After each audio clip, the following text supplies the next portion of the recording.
चलो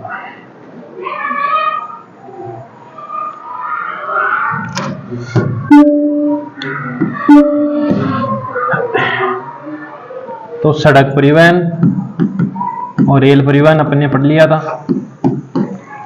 अब पढ़ेंगे अपन जल परिवहन। दूसरा परिवहन का दूसरा साधन है जल परिवहन, उसके बारे में। जल परिवहन है यह परिवहन का सबसे सस्ता साधन है, मतलब परिवहन को सबसे सस्ता साधन कौन सा पड़ा है? जल परिवहन। तथा भारी एवं स्थूल सामग्री के परिवहन के लिए सर्वाधिक उपयोग। जो भी भारी सामग्री है, अपन दूर स्थान तक अगर कोई भारी चीज जा रही है तो उसके लिए सबसे सस्ता या सबसे उपयुक्त साधन कौन सा है? जल परिवहन वाला।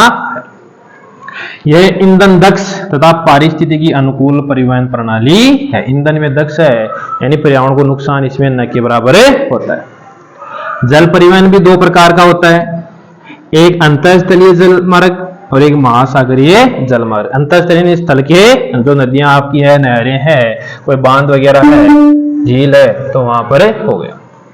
पहला है अंतरस्थलीय जल मार्ग। रेल मार्गों के आगमन से पहले यह परिवहन की एक प्रमुख विद्या थी। मतलब जी रेल परिवहन 1853 में भारत में देखा, विश्व पहले भारत में जो भी भारी सामग्री का जो परिवहन होता था लंबी दूरी के लिए, और जहां पर नदियां थी तो वहां के लिए सबसे प्रमुख कौन सा था? अंतरस्थलीय मार्ग था। वर्तमान समय में आंतरिक जल मार्ग यानी आंतरिक जल मार्ग में कौन सा आएगा? नदी मार्ग अपनी महत्ता खो चुका है। तो प्रश्न विमर्श किया गया कि वर्तमान समय में आंतरिक जल मार्ग, नदी मार्ग अपनी महत्ता खो चुका है, वर्णन कीजिए या क्यों, स्पष्ट कीजिए। तो क्यों खो चुका है? देखो, क्योंकि इससे रेल व सड़क परिवहन के साथ कठिन प्रतियोगिता का सामना करना पड़ा। एक तो सड़क परिवहन वर्तमान में देख रहे हैं, सड़कें बहुत अच्छी गुणवत्ता वाली बन गई है, जैसे अपने स्वर्णिम चतुर्भुज परियोजना देखी, उत्तर दक्षिण गलियारा, पूर्व पश्चिम गलियारा, भारतमाला है, तो एक तो सड़कों की अच्छी गुणवत्ता, उसके साथ दूसरे क्या हो गया?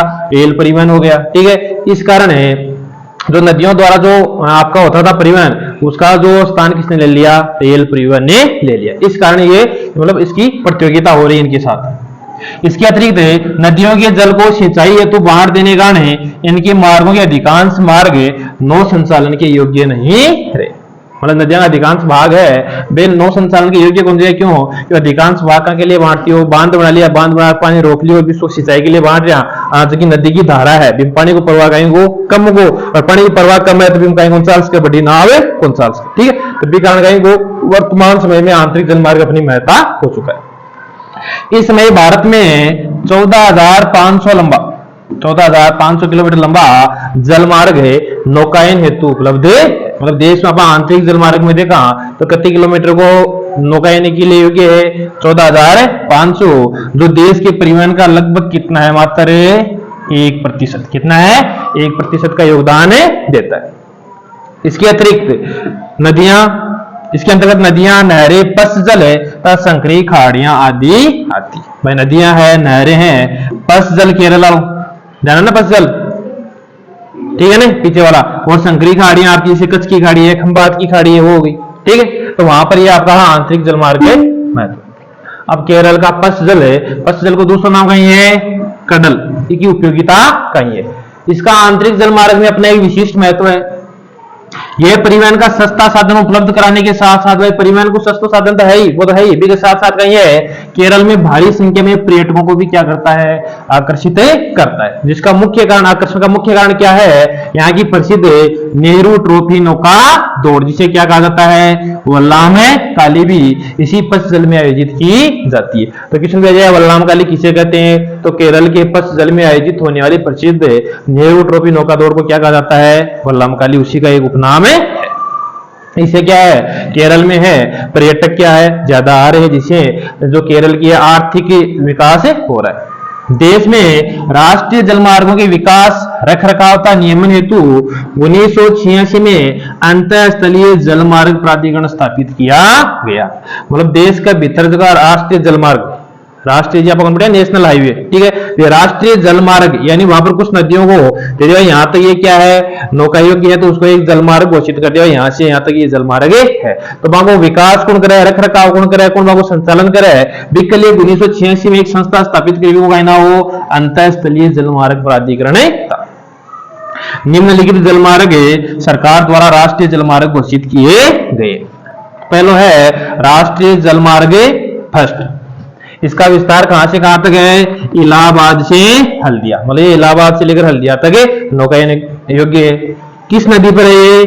गंगा नदी पर है। इसकी लंबाई कितनी है? 1620 किलोमीटर है।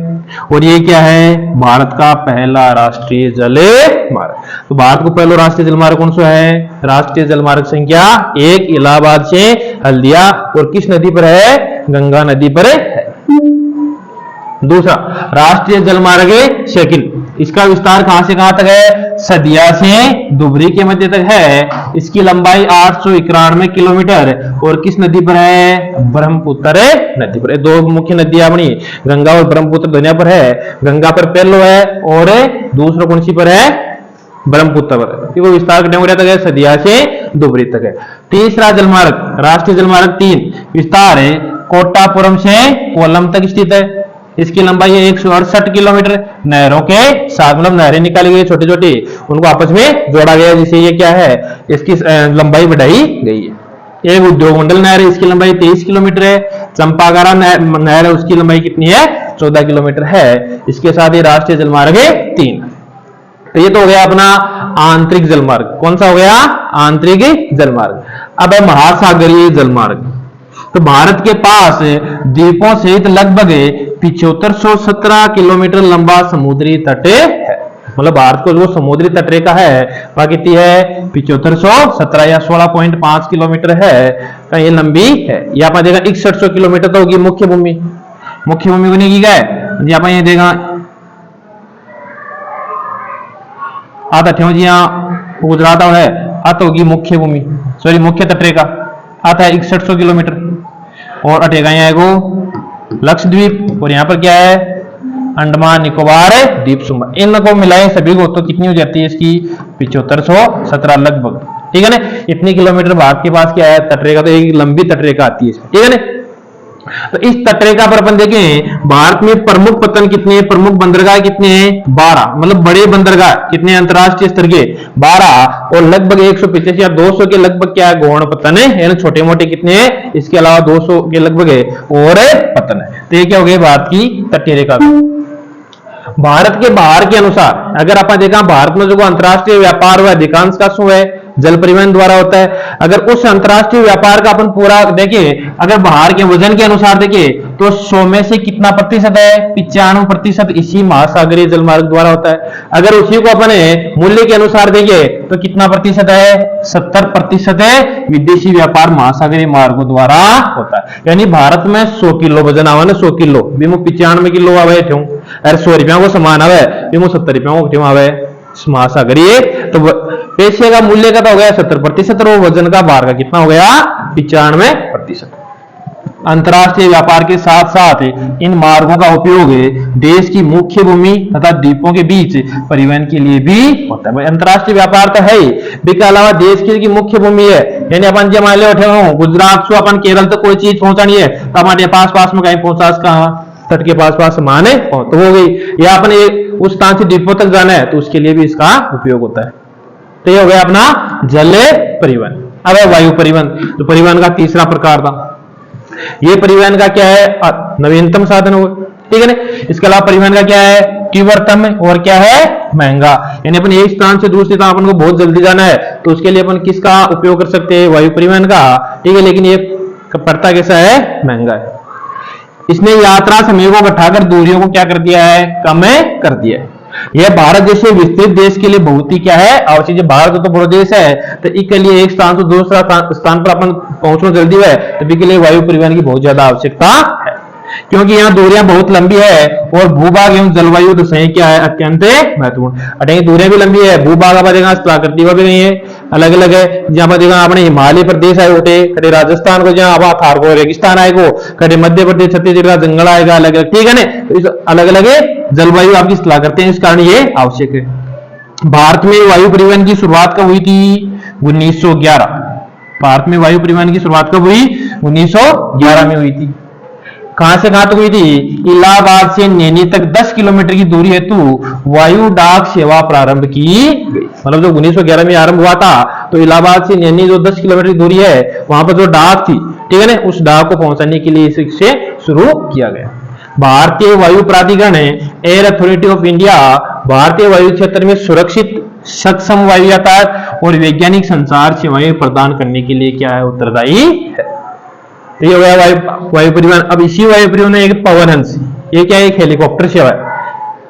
पवन हंस एक हेलीकॉप्टर सेवा है जो पर्वतीय क्षेत्रों में पर्यटकों को सेवाएं उपलब्ध करवाती है। जो पर्वतीय क्षेत्र में जो पर्यटक जाते हैं तो उस पर्वतीय क्षेत्र का दौरा करने के लिए, उसका दर्शन करने के लिए ऊपर से, ठीक है, तो उसके लिए अपने पवन हंस के जो हेलीकॉप्टर उसका उपयोग करते हैं। इसके अतिरिक्त पर्यटकों के अलावा किस काम में आती है, पवन हंस लिमिटेड मुख्यतः पेट्रोलियम सेक्टर के लिए हेलीकॉप्टर सेवाएं उपलब्ध कराता है। तो ये देश, अपने देश में जो भी हेलीकॉप्टर सेवाएं उपलब्ध करवाता है वो कौन करवाती है, पवन हंस से करवाती है। अब आ गया अभी तेल एवं गैस पाइप लाइन, जो अपना स्थल परिवहन का तीसरा साधन था। पाइपलाइन या गैस व तरल पदार्थों की लंबी दूरी तक परिवहन हेतु अत्यधिक क्या है, सुविधाजनक। देखो अभी जो गैस, जो तेल, जो पाइपलाइन है, ये क्या है, तरल पदार्थ या जो गैस है उसी का अपन क्या कर सकते हैं, इसमें परिवहन कर सकते हैं, और वो भी लंबी दूरी के लिए क्या है, उपयुक्त है।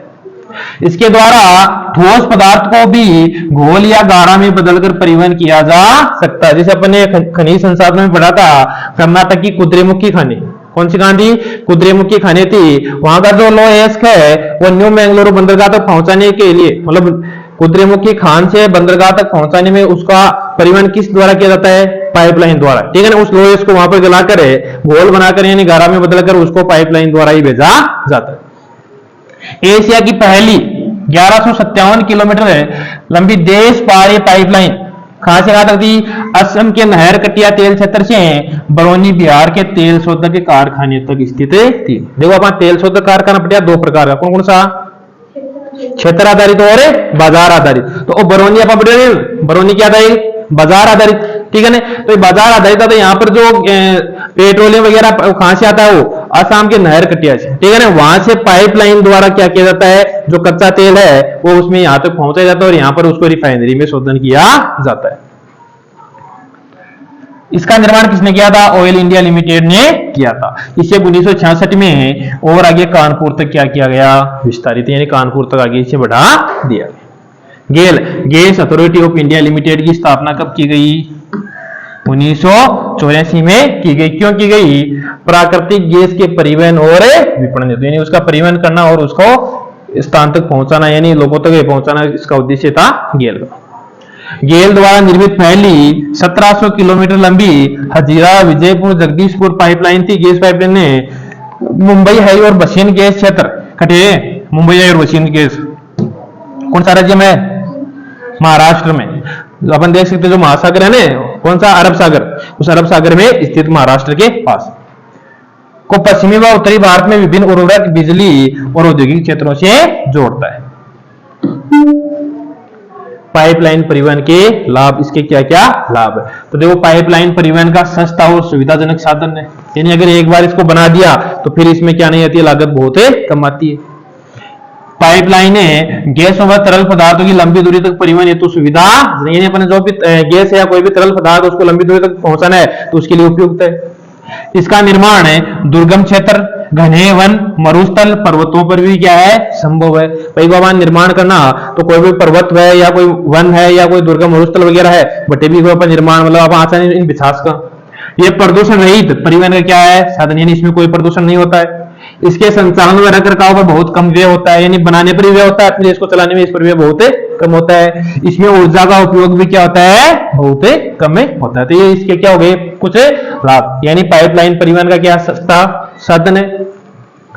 तरल पदार्थों के लिए लंबी दूरी के साधन के लिए सबसे उपयुक्त साधन अपन देख सकते हैं। इसका निर्माण अपन दुर्गम क्षेत्र है, चाहे वो मरुस्थल हो, पहाड़ वगैरह हो, वन हो, किसी भी क्षेत्र में अपन इसका निर्माण संभव है। जैसे अपन देखिए जो पर्वतीय क्षेत्र है वहां पर अपन किसका निर्माण नहीं कर सकते, रेलवे लाइन, ठीक है ना, वहां पर नहीं बिछा सकते, लेकिन वहां पर इसका अपन कर सकते हैं।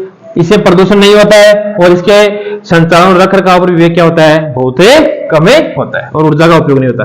अब अगर इसका लाभ है तो इसकी क्या होगी, हानियां भी है। तो इसकी क्या हानियां, देखो पाइपलाइन परिवहन से हानियां, पाइपलाइन से केवल द्रव्य पदार्थ जैसे खनिज तेल, पानी या गैस का ही परिवहन किया जा सकता है। अपन इसका परिवहन कर सकते हैं, लेकिन केवल और केवल द्रव्य पदार्थ उसका ही परिवहन कर सकते, इसके अलावा अन्य का नहीं कर सकते। तो इसकी हानि होगी। पाइपलाइन की सुरक्षा और मरम्मत कार्य क्या है, कठिन होते हैं। इसकी सुरक्षा करना आपने बिछा दी और फिर इसका मरम्मत काम होता है, अगर कहीं से वो डैमेज हो जाती है तो उसमें से बहुत सारा अपन को पता ही नहीं चलता है, वो क्या हो जाता है, व्यर्थ बह जाता है।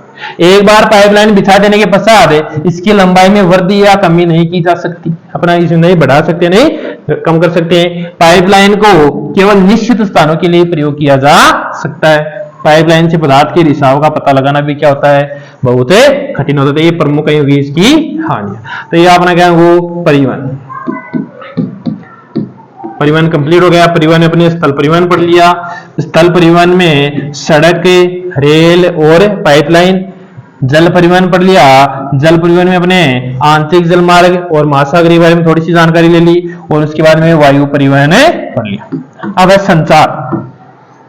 संचार क्या है, तो संचार क्या है, संदेश पहुंचाने के लिए लोग संचार के विभिन्न विधाओं का क्या करते हैं, उपयोग करते हैं। मतलब संदेश पहुंचाने के लिए बहुत सारी, जैसे मापदंड व गुणवत्ता के आधार पर संचार साधनों को निम्नलिखित श्रेणी में विभाजित किया जाता है। यानी कि जो इसके मापदंड है, वो गुणवत्ता है, उसके आधार पर इसका वर्णन। तो इसके आधार पर संचार साधन को कितने भागों में बांटा गया है, दो भागों में। एक था आपका व्यक्तिगत संचार के साधन, एक कौन से हो गए, सार्वजनिक। व्यक्तिगत मतलब व्यक्ति विशेष के पास उपलब्ध होता है, और एक का क्या होता है, सार्वजनिक, यानी सरकार या बड़े स्तर पर क्या किया जाता है, उसका विपणन किया जाता है। व्यक्तिगत स्तर पर देखते बने, जैसे पत्रादि है, दूरभाष है, टेलीग्राम है, फैक्स है, ईमेल है, इंटरनेट, ये तो व्यक्ति विशेष हो गए। और सार्वजनिक बड़े स्तर पर कौन सी हो गई, रेडियो, टीवी, सिनेमा, उपग्रह, समाचार पत्र, पत्रिकाएं, पुस्तकें, जनसभाएं, गोष्ठियां और सम्मेलन, ये कैसे हो गए, सार्वजनिक संचार के साधन। यानी बहुत सारे लोग इसमें क्या होते हैं, शामिल होते हैं, यानी बहुत सारे लोगों तक इसका पहुंचाने का उद्देश्य होता है। और ये क्या हो गया, एक व्यक्ति विशेष इसको उपयोग में लेता है। पहला अपन पढ़ते हैं व्यक्ति विशेष संचार तंत्र। वो सभी व्यक्तिगत संचार तंत्रों में इंटरनेट सर्वाधिक प्रभावी। अब आप पत्र, दूरभाष, टेलीग्राम, फैक्स, ईमेल, इंटरनेट प्रभावी गुण है, इंटरनेट है। ये उपयोगकर्ता को ईमेल के माध्यम से ज्ञान एवं सूचना की दुनिया में सीधे पहुंच बनाने में क्या है, सहायक होता है। यानी अपन ईमेल से जो भी अपन को चीज भेजनी होती है, अपने एक स्थान से दूसरे स्थान पर आसानी से कुछ ही मिनटों में इसको भेज सकते हैं। इंटरनेट तथा ईमेल के माध्यम से नेटवर्क अपेक्षाकृत कम लागत में सूचनाओं को क्या करता है, प्रदान करता है। देखो पहले क्या होता था कि कोई भी सूचना पहुंचानी होती थी तो जो पहुंचाना चाहता था वह एक पत्र लिखता था, उसको डाक में डालता था, फिर उसको वहां पर जहां पर पहुंचाना तो वहां पर लेकर जाया जाता था, और वहां से कहां तक पहुंचाना उसको ले जाया जाता था। ठीक है, तो इसमें लागत और समय क्या लगता था, ज्यादा। अब क्या हो गया, अपन एक जो भेजना चाहता है वो भेजा, और फोन से या जो भी कंप्यूटर वगैरह है उसे 1 मिनट में भेजा, अगले के पास पहुंच जाएगी। ठीक है, अब उसको जवाब देना होगा तो वो भी सीधा दे देगा। ठीक है, तो इसमें लागत और समय में क्या हो गई, कमी हो गई। अब है जनसंचार तंत्र, सार्वजनिक। सार्वजनिक में पहला देखते हैं रेडियो। भारत में रेडियो का प्रसारण कब शुरू हुआ था, 1923 में रेडियो क्लब ऑफ बॉम्बे द्वारा प्रारंभ किया गया। तो प्रश्न आ जाए 1 नंबर को, भारत में रेडियो का प्रसारण कब शुरू हुआ, 1923 में, और किसने प्रारंभ किया, रेडियो क्लब ऑफ बॉम्बे द्वारा। 1930 में इंडियन ब्रॉडकास्टिंग सिस्टम के अंतर्गत इस लोकप्रिय संचार को सरकार ने अपने नियंत्रण में ले लिया। मतलब पहले ये क्या था, निजी स्वामित्व में था, फिर सरकार ने इस पर अपना अधिकार ले लिया, सार्वजनिक बना दिया। 1936 में इसका नाम बदलकर क्या कर दिया, ऑल इंडिया रेडियो, और भारत की आजादी के बाद 1957 में इसका क्या नाम कर दिया, आकाशवाणी कर दिया गया। ऑल इंडिया रेडियो सूचना, समाचार, शिक्षा व मनोरंजन से जुड़े विभिन्न प्रकार के कार्यक्रमों को क्या करता है, प्रसारित करता है। दूसरा टेलीविजन, सूचना के प्रसार और आम लोगों को शिक्षित करने में टेलीविजन प्रसारण एक अत्यधिक प्रभावी दृश्य सर्वे माध्यम के रूप में उभरा है। यानी इसमें अपन देख भी सकते हैं और सुन भी सकते हैं। इस रेडियो में क्या कर सकते हैं, केवल और केवल सुन सकते हैं। ठीक है, यह दृश्य और सर्वे 1962 में इसे राष्ट्रीय राजधानी क्षेत्र में क्या किया गया, शुरू किया गया। यानी अपनी जो नई दिल्ली थी वहीं पर इसे 1959 में क्या किया गया, शुरू किया गया। 1972 में बाद में कई अन्य केंद्र चालू हुए, यानी दिल्ली के अलावा जो मुख्य शहर थे वहां पर इसे चालू किया गया। सन 1976 में टीवी की ऑल इंडिया रेडियो से अलग कर दिया गया। मतलब ऑल इंडिया रेडियो से इसे क्या कर दिया, अलग कर दिया गया, और इसे दूरदर्शन डीडी के रूप में एक अलग पहचान दी गई। पहले उसी के सम्मिलित रूप था, 1900 अपन देखते उसके 76 के बाद में इसे क्या कर दिया, अलग डीडी के रूप।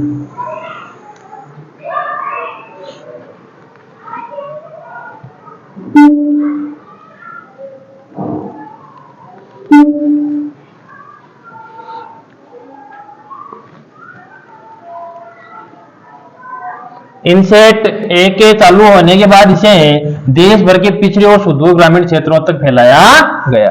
जो टेलीविजन है तो इनसेट आपका उपग्रह था, उसके चालू होने के बाद में पूरे जो पिछड़े इलाके वहां तक भी इसे पहुंचा दिया गया। अब अपना उपग्रह संचार।